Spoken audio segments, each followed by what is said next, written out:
get some analysis now from Elias Hanna. He's a senior lecturer on strategy, geopolitics, and history of Lebanon at the American University of Beirut, as well as a retired Lebanese army general. And he joins me now live from Beirut. Thank you so much for being with us here on the NewsHour today.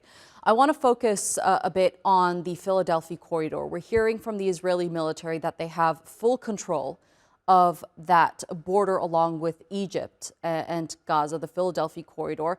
Walk us through this, the importance of the corridor, and does this now mean that the Israeli military has completely encircled the Gaza Strip?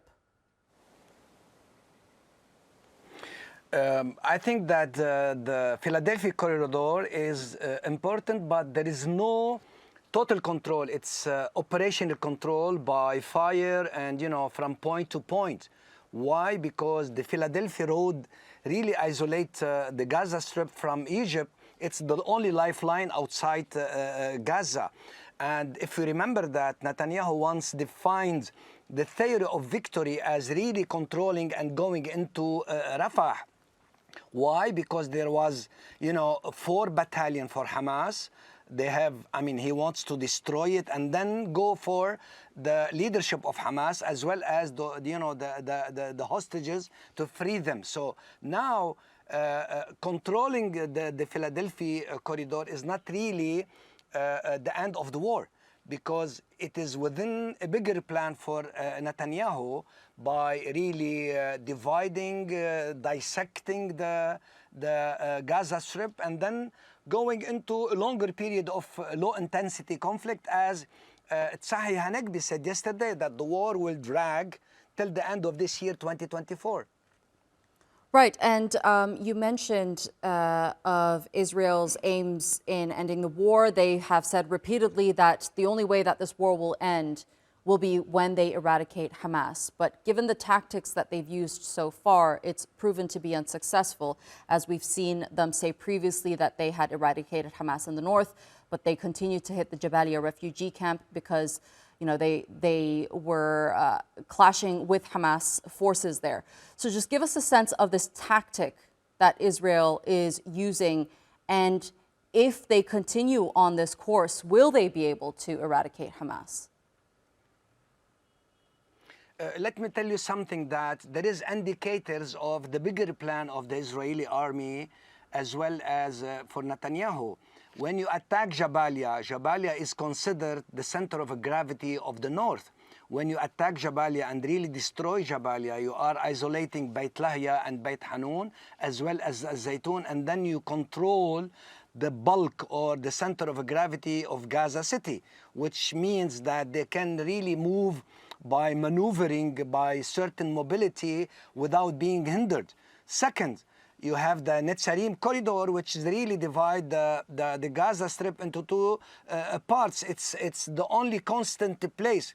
3, you have the Kisofim, Kisofim corridor that goes into Al-Qarara and then into Khan Yunis, and then the operation in Rafah. So you are trying to dissect, is like Ala Bantustan that happened in South Africa later during the apartheid system, and it is really implemented in the West Bank. So by really dividing and dissecting the Gaza Strip, you will be able to really encircle Gaza, the center of Hamas, and then having the mobility and the upper hand and the initiative, and then go into what we call low-intensity conflict. However, at the same time, Hamas is really adapting to the new situation by going into the guerrilla warfare. So that's why they are really defending Jabalia after 15 days.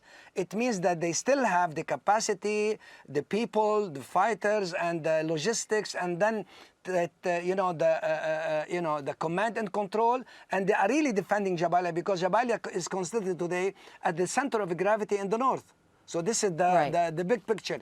Preparing this Gaza Strip to a plan that Netanyahu is thinking about, and it was published indirectly in February, I guess.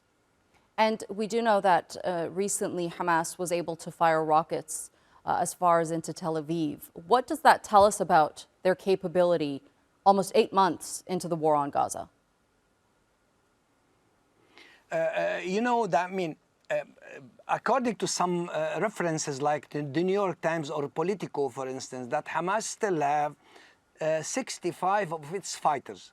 It means 20,000 fighters, and it still have 65 of the tunnels network and safe and still. It means like 420 kilometers. Moreover, they have the logistics. Now it is a political message to hit Tel Aviv. But the way that are fighting, it's more than guerrilla warfare. It's more politico-military approach. You are you are attriting the enemy in order to let him, to coerce him into go into change political goals. So it's like politico-military, and the time is playing in for Hamas. So as much as you elongate this time, not being defeated, not being or giving Netanyahu the measuring of his victory, it means that the time is playing for you positively. All right, Elias, Hanna, thank you so much for being with us here on the News Hour and sharing that analysis with us.